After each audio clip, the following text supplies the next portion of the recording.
Assalamualaikum, halo semuanya, kenalin nama aku Salsa Nurul Aini dari program studi Bisnis Digital Fakultas Ekonomi dan Bisnis dengan NPM 251104040048.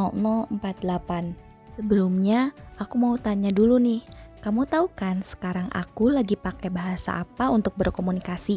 Ya, bahasa Indonesia. Tapi kamu tahu nggak, apa sih sejarah bahasa Indonesia, kedudukannya, dan juga fungsi bahasa Indonesia itu sendiri?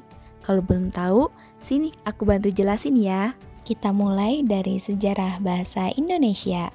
Bahasa Indonesia juga memiliki kata serapan yang berasal dari bahasa Sanskerta, Tionghoa, dan Arab yang membaur menjadi elemen dalam bahasa Indonesia yang terpengaruh karena adanya faktor-faktor seperti aktivitas perdagangan maupun religius yang telah berlangsung sejak zaman kuno di wilayah Kepulauan Indonesia. Bahasa Indonesia mendapatkan pengakuan sebagai bahasa persatuan bangsa pada saat Kongres Pemuda II pada tanggal 28 Oktober 1928 yang menghasilkan Sumpah Pemuda.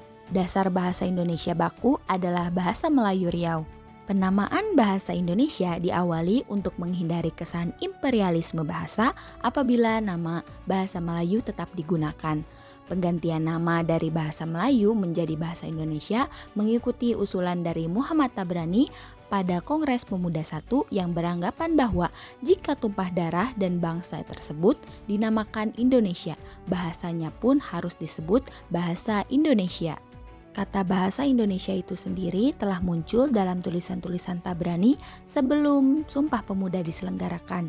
Kata bahasa Indonesia pertama kali muncul dalam Harian Hindia Baru pada 10 Januari 1926.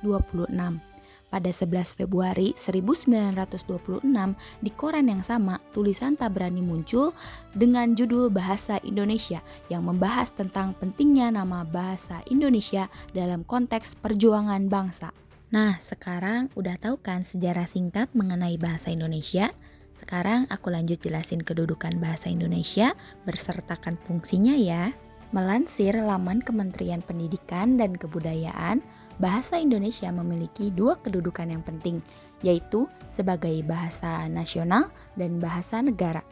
Kedudukan bahasa Indonesia sebagai bahasa Indonesia didasarkan pada Sumpah Pemuda tanggal 28 Oktober 1928, terutama butir ketiga yang berbunyi, "Kami, putra dan putri Indonesia, menjunjung bahasa persatuan, bahasa Indonesia." Sementara dalam kedudukan bahasa Indonesia sebagai bahasa negara didasarkan pada Undang-Undang Dasar 1945 Bab 15 Pasal 36 yang berbunyi, "Bahasa negara adalah bahasa Indonesia." Berikut fungsi bahasa Indonesia sebagai bahasa nasional. Yang pertama, lambang kebangsaan nasional. Yang kedua, identitas nasional. Yang ketiga, alat pemersatu bangsa. Yang keempat, sebagai penghubung antar budaya dan daerah. Selanjutnya, fungsi bahasa Indonesia sebagai bahasa negara. Yang pertama, bahasa resmi kenegaraan. Yang kedua, bahasa pengantar resmi di dunia pendidikan. Yang ketiga, bahasa resmi dalam hubungan tingkat nasional untuk kepentingan.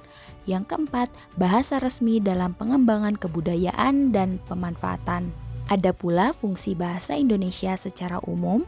Yang pertama sebagai bahasa nasional, yang kedua sebagai alat komunikasi, yang ketiga sebagai alat untuk berintegrasi dan beradaptasi sosial, yang keempat sebagai alat kontrol sosial. Nah, itu tadi pembahasan mengenai sejarah singkat bahasa Indonesia, kedudukan bahasa Indonesia bersertakan fungsinya.